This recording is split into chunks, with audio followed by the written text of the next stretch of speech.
Meus queridos irmãos, abra suas Bíblias ou seus celulares em Lucas capítulo 16, a partir do verso 19.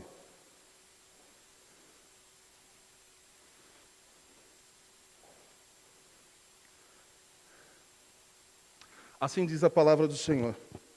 Ora, havia certo homem rico que se vestia de púrpura e de linho finíssimo e que todos os dias se regalava esplendidamente. Havia também certo mendigo, chamado Lázaro, coberto de chagas, que jazia à porta daquele, e desejava alimentar-se das migalhas que caíam da mesa do rico, e até os cães vinham lamber-lhe as úlceras. Aconteceu morrer o mendigo e ser levado pelos anjos para o seio de Abraão. Morreu também o rico e foi sepultado. No inferno, estando em tormentos, levantou os olhos e viu ao longe Abraão e Lázaro no seu seio.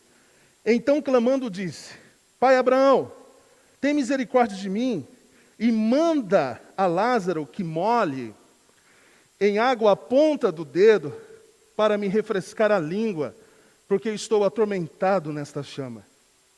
Disse, porém, Abraão: Filho, lembra-te de que recebeste os teus bens na tua vida, e Lázaro igualmente os males. Agora, porém, aqui ele está consolado, tu em tormentos. E além de tudo, está posto um grande abismo entre nós e vós, de sorte que os que querem passar daqui para vós outros não podem, nem os de lá passar para nós. Então replicou: Pai, eu te imploro que mandes a minha casa paterna, porque tenho 5 irmãos, para que lhes dê testemunho, a fim de não virem também para este lugar de tormento. Respondeu Abraão: Eles têm Moisés e os profetas, ouça-nos. Mas ele insistiu: Não, pai Abraão, se alguém dentre os mortos for ter com eles, arrepender-se-ão. Abraão, porém, lhe respondeu: Se não ouve a Moisés e aos profetas, tampouco se deixarão persuadir, ainda que ressuscite alguém dentre os mortos. Amém. A história de Lázaro e o rico é contada num contexto de repúdio por parte dos fariseus às parábolas de Jesus acerca da idolatria ao dinheiro. Então Jesus entra nessa história para ilustrar acerca do amor ao dinheiro e as nefastas consequências de uma vida gananciosa. Jesus ensina que condição econômica de uma vida, de uma pessoa, não é medida pela sua justiça ou aceitação com Deus. O dinheiro pode, por exemplo, nos dar uma casa, mas não um lar. O dinheiro pode nos dar roupas, mas não conforto. O dinheiro pode nos dar remédio, mas não saúde. O dinheiro também pode nos dar um funeral, como esse rico recebeu, mas não uma vida eterna. Quando Deus é o nosso bem maior, podemos então encontrar em Deus o que Mamon promete, do que o dinheiro promete.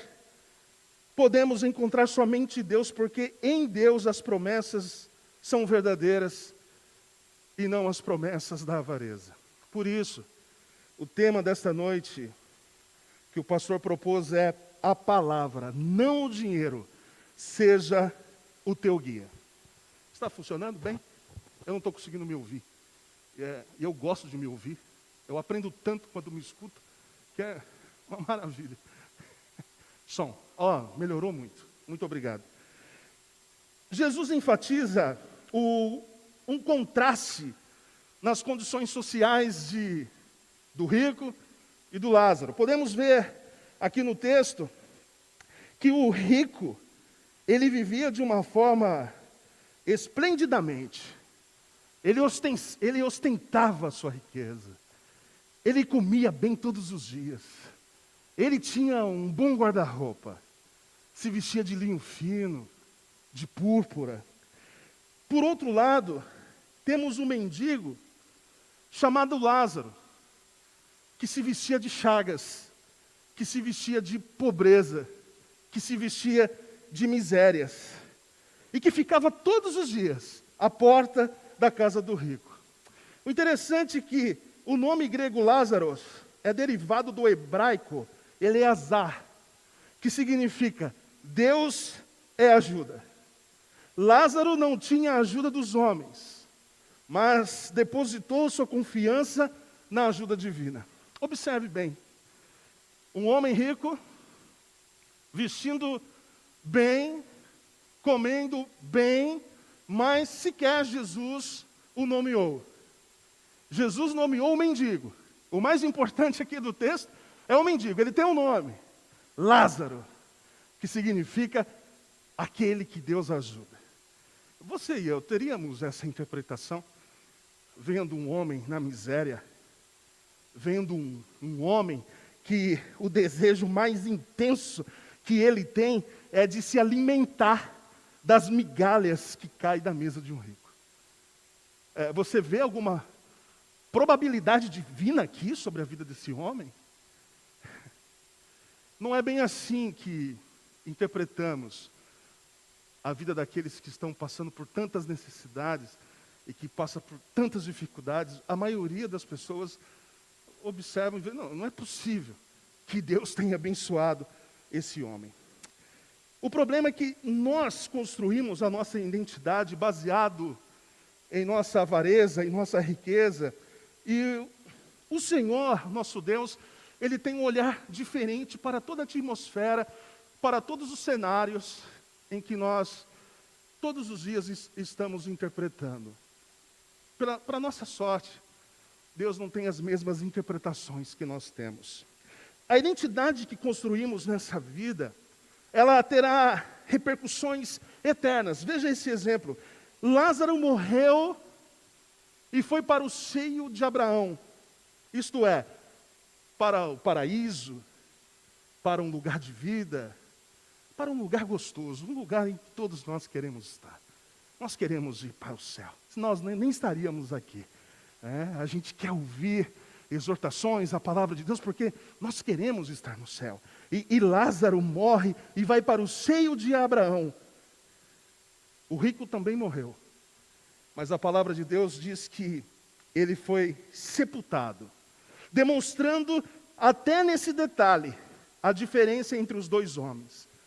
A morte de Lázaro trouxe um fim da sua tristeza, trouxe um fim ao seu sofrimento. Para o rico, o fim da sua felicidade e o início de tormento. O homem foi sepultado, talvez alguém tenha falado no velório como esse homem era bom, talvez um mendigo tenha sido lançado em uma valeta, mas quando Lázaro, esse miserável, morre, é levado para os céus, é levado para o seio de Abraão, é levado para o paraíso.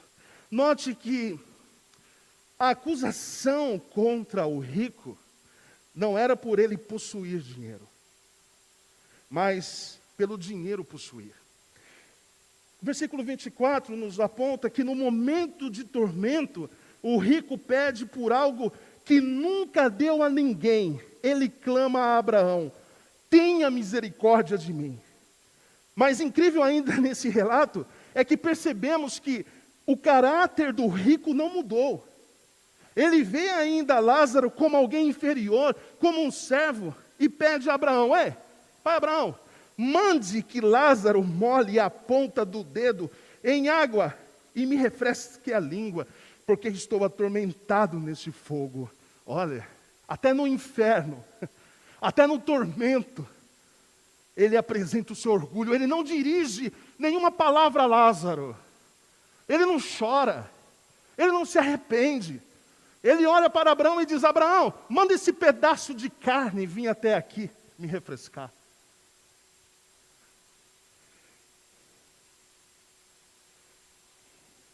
Note que Abraão, ele estava atormentado. Lázaro, na vida terrena, Lázaro mendigava as migalhas de pão.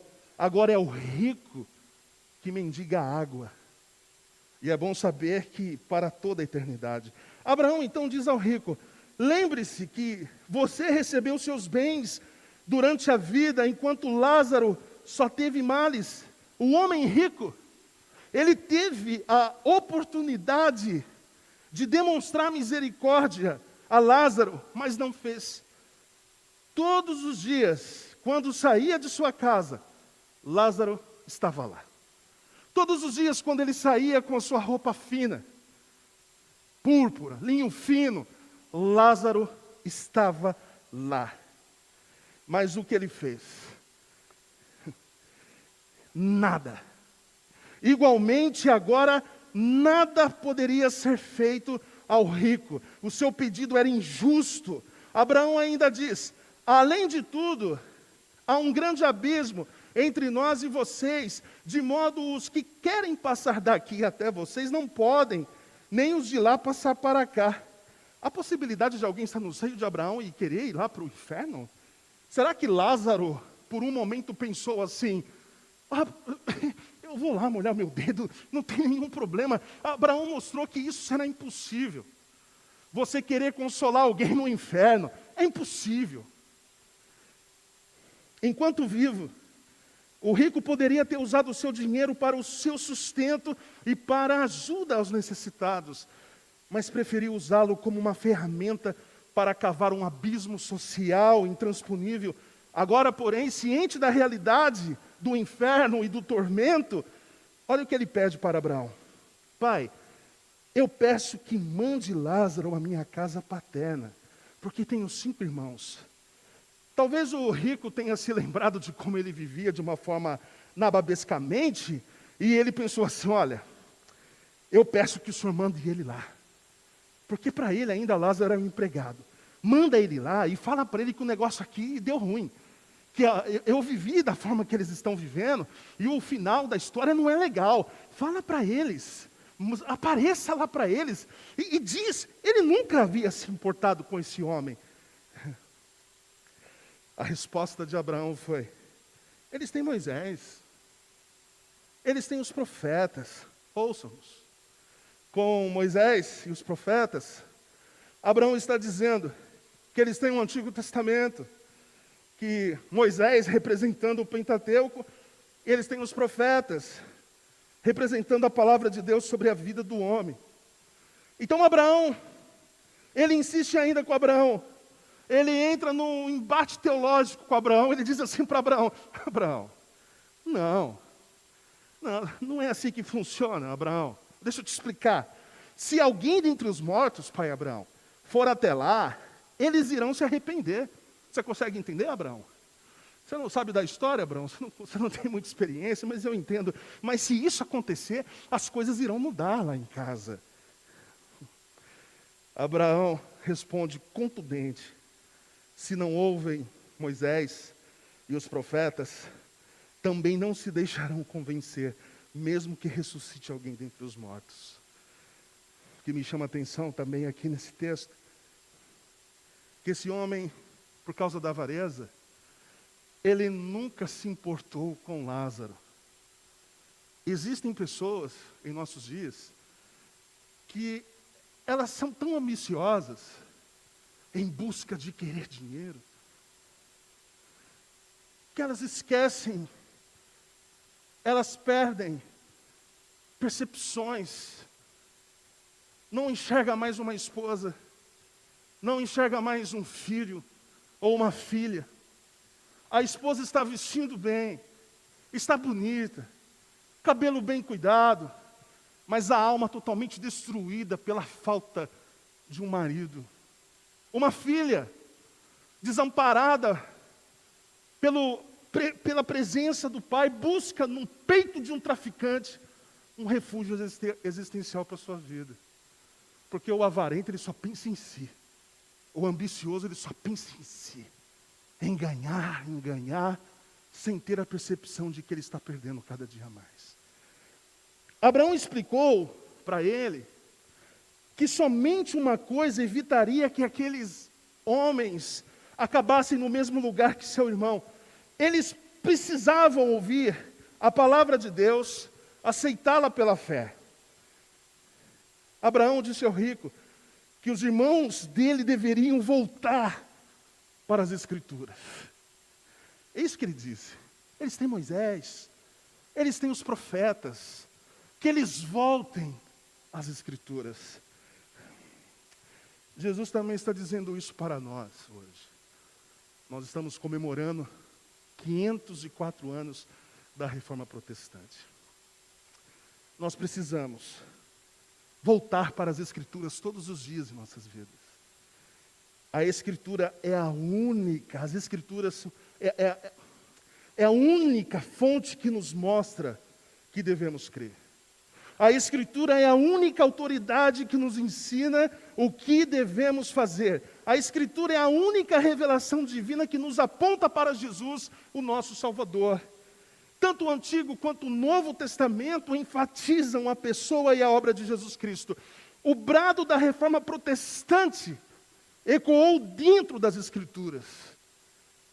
Não foi uma nova forma de ver uma revelação divina, mas uma volta às Escrituras do Antigo e do Novo Testamento.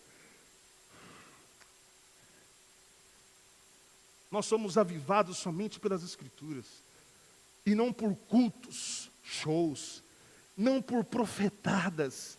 Nós somos avivados quando a nossa mente, a nossa alma, a nossa vida se volta para as Escrituras. As Escrituras revelam o nosso coração idólatra. Muitas pessoas vivem, casam-se, divorciam, matam, morrem por causa do dinheiro.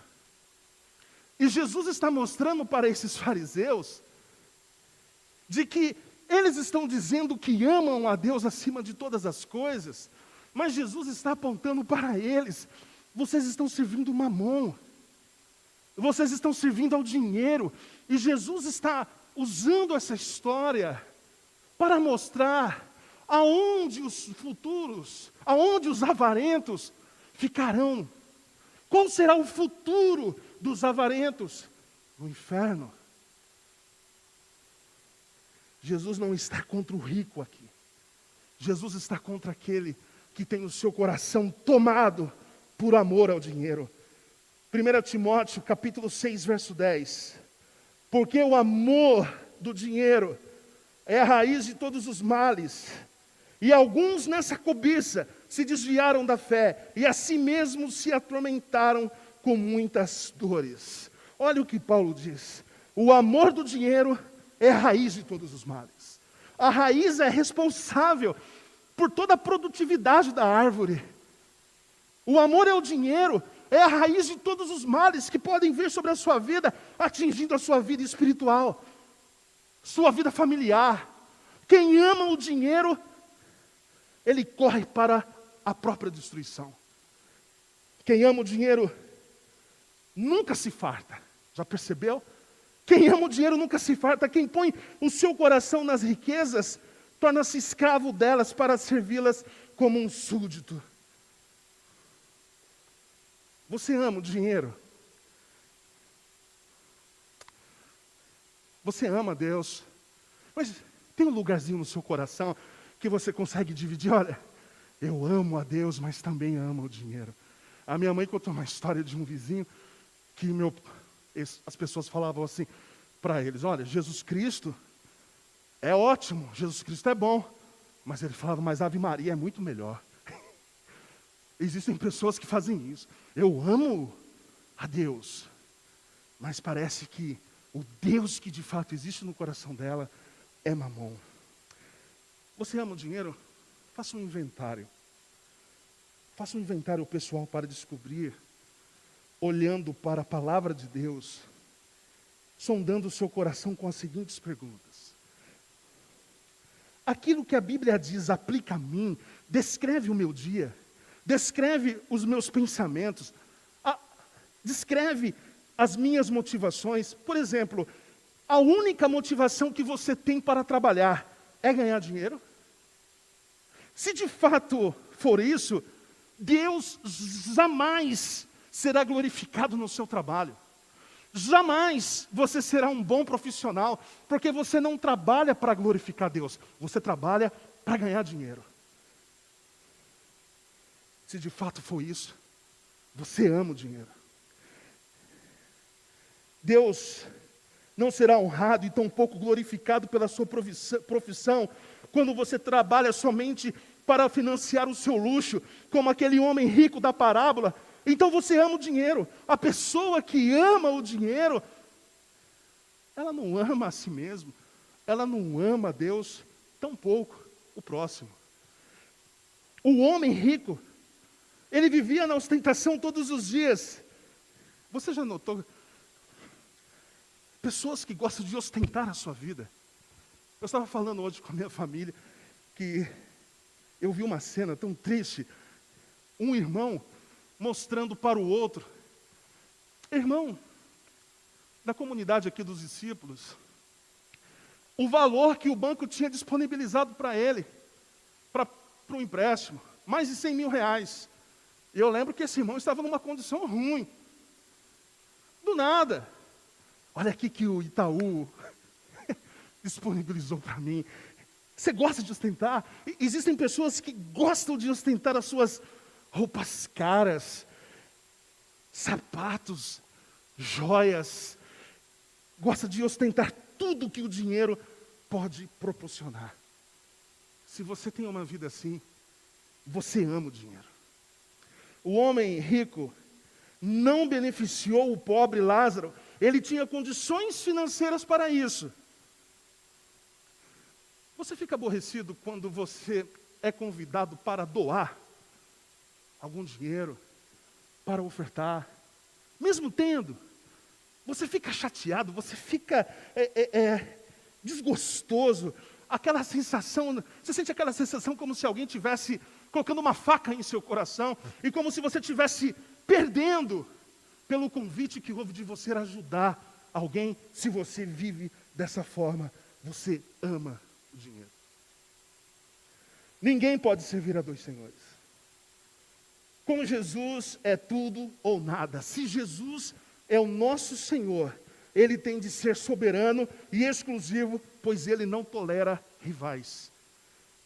Jesus, diferente do homem rico, Jesus se despiu de sua riqueza, pois pela pobreza dele nos tornamos ricos. 2 Coríntios, capítulo 8, verso 9, está escrito assim: pois conheceis a graça de nosso Senhor Jesus Cristo, que sendo rico, se fez pobre por amor de vós, para que pela sua pobreza vos tornasse ricos. Ele se despiu, meus queridos irmãos, de todas as coisas, para que pudesse nos vestir da sua glória. Sendo Deus, se fez homem, sendo rico, se fez pobre, sendo rei, se fez servo, sendo santíssimo, se fez pecador, sendo bendito eternamente, se fez maldição, sendo adorado pelos anjos, sujeitou-se a ser cuspido pelos homens. Jesus na cruz suportou toda a condenação que os nossos pecados merecem e bebeu cada gota do amargo cálice da ira de Deus, algo que deveria ser derramado sobre nós. Jesus fez isso para nós, miseráveis que éramos. As Escrituras, o tema da nossa mensagem é a palavra, não o dinheiro, seja o teu guia. Quando olhamos para as Escrituras, aprendemos a viver com os pés no chão. Aprendemos a viver com os pés no chão da nossa história, aqui e agora. E isso é importante porque evita que tornemos alienados. Mas quando os nossos olhos estão na eternidade, nós evitamos que o nosso coração se torne obstinado pelas coisas que temos ao nosso redor. A convicção do futuro que a palavra de Deus nos apresenta gera uma ressignificação do presente. Aqueles fariseus, se eles obedecessem o que estava escrito na lei de Moisés, nos profetas, Eles ressignificariam as suas vidas e não seriam tão chatos como eles eram. Eles não amariam, eles não iriam apresentar tanto amor ao dinheiro como eles estavam fazendo. Mas eles não tinham em suas vidas, eles não tinham a palavra de Deus. Jesus disse assim uma vez para os fariseus: a minha palavra não tem lugar em vós. E quando nós não somos guiados pela palavra de Deus, nós não enxergamos ninguém a não ser o nosso ego. Mas quando a palavra de Deus é o nosso guia, o nosso presente é ressignificado, porque já sabemos o que vai acontecer no futuro. E quando nós temos essa visão das Escrituras, quando sabemos o que irá acontecer, o apóstolo Paulo, ele consegue apresentar de uma forma muito simples em um versículo o que de fato acontece quando você tem a certeza do seu futuro. 2 Coríntios 4,18. Hoje não tem. Tem. Foi eu mesmo que coloquei. Dá licença.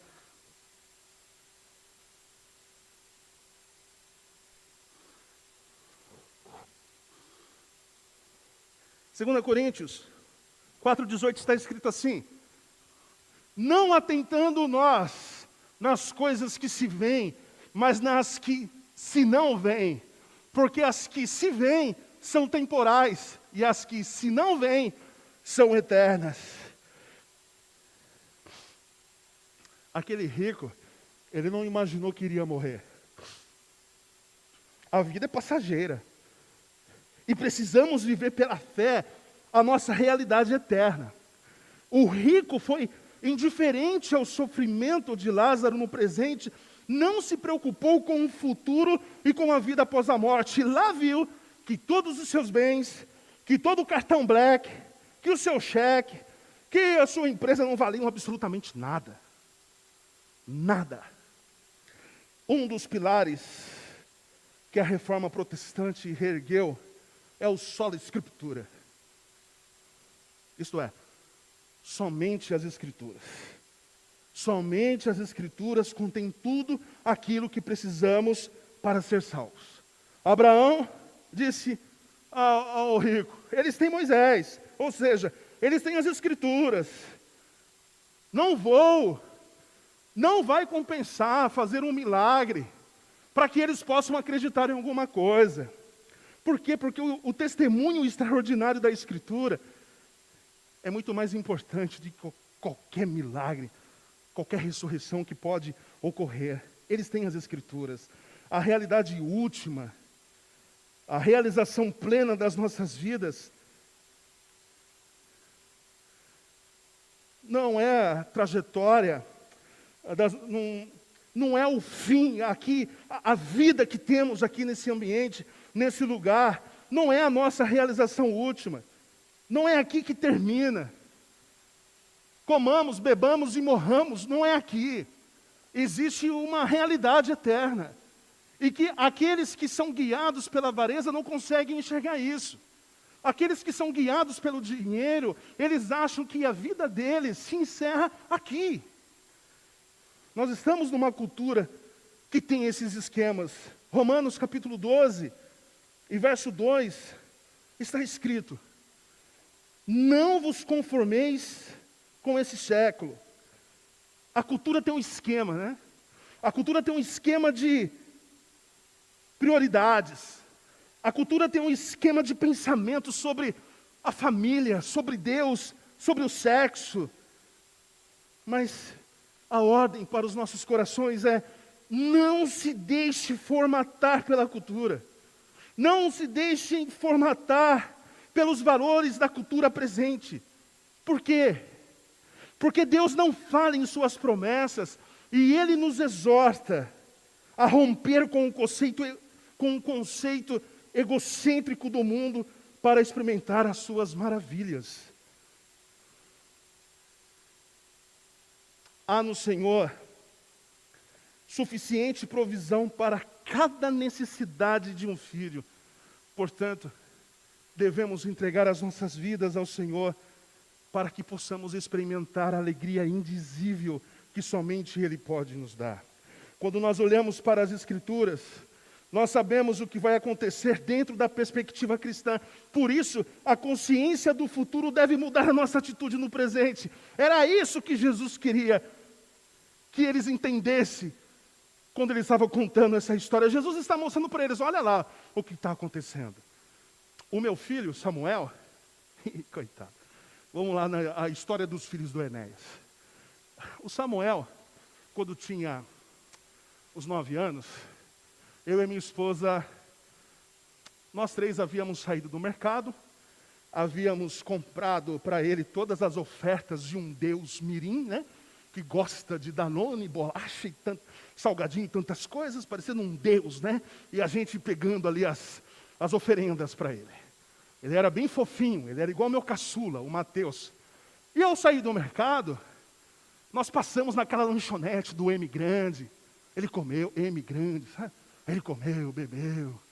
Chegamos em casa, guardamos, oramos, agradecemos ao Senhor pela providência. E aí eu estou ali à mesa lendo alguma coisa. Ele abre a geladeira e fecha. Ele abre o armário e fecha. Inquieto. Eu falei, ô filho, o que está acontecendo? Tem nada para comer nessa casa. Ele disse isso. Tem nada para comer aqui. Assim, não tem nada para comer aqui nessa casa. Eu falei, vou dar uma lição desse menino. Liguei o notebook, coloquei lá, criança morrendo de fome. Apareceu um menino rastejando na terra, à procura de um arroz. Irmão, foi uma bênção, ele se converteu, começou a chorar, começou a pedir perdão a Deus, ele mudou a vida dele. Eu falei, assiste até o fim. E a criança desfaleceu.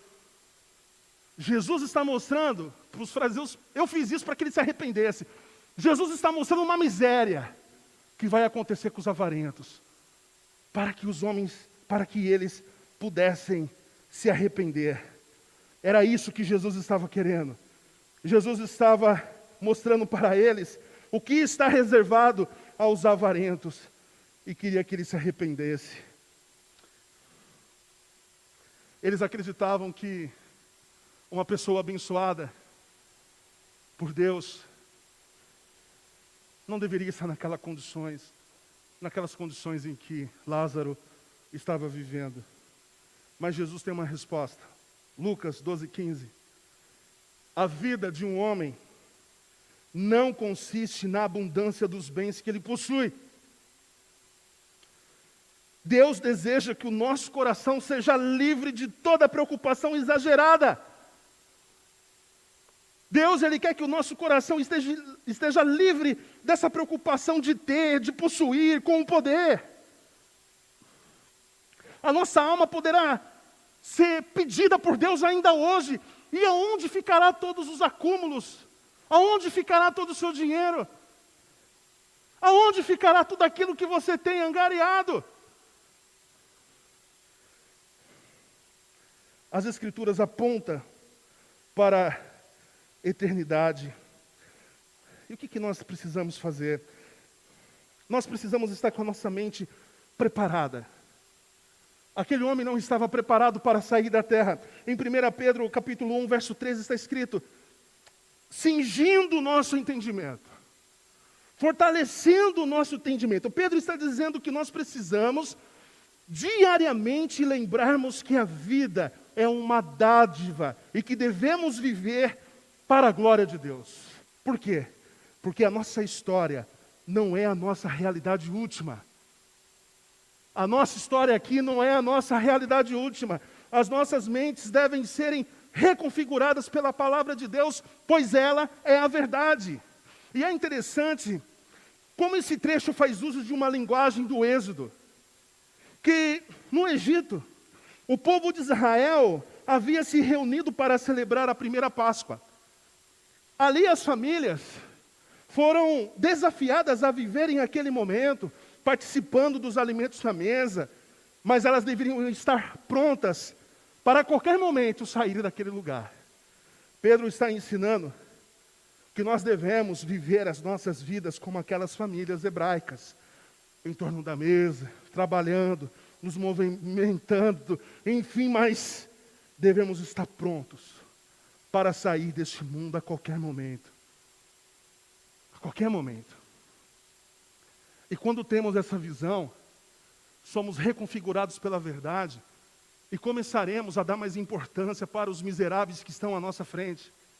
Iremos ter uma nova percepção do que de fato é o dinheiro em nossas vidas. Deus tem um plano maior. Deus tem um plano maior para as nossas vidas, um plano inigualável, maior que todos os planos que podem se concretizar em nossa história, aqui neste mundo, reino de Deus. Para encerrar, precisamos ter dinheiro, precisamos de coisas materiais, mas não podemos ter riqueza maior do que a palavra de Deus. Quem deve guiar os nossos corações é a palavra de Deus. Deus é o nosso provedor. Não andeis ansiosos por coisa alguma. Não andeis ansiosos por coisa alguma. Nem pelo que é a vez de beber, vestir e comer. Não andeis ansiosos. Existe um Deus que cuida dos passarinhos. Existe um Deus que cuida das hortaliças. Existe um Deus que cuida das árvores. Não andeis ansiosos, porque você vale muito mais do que eles. Não andeis ansiosos. Não andeis ansiosos. Repito, não andeis ansiosos. Quando nos preocupamos, quando ficamos ansiosos, o nosso coração se volta para as coisas materiais e esquecemos da bondade de Deus. Esquecemos que Deus governa as nossas vidas. Quando nós começamos a nos preocupar com essas coisas passageiras, nós esquecemos da misericórdia e da bondade de Deus para conosco.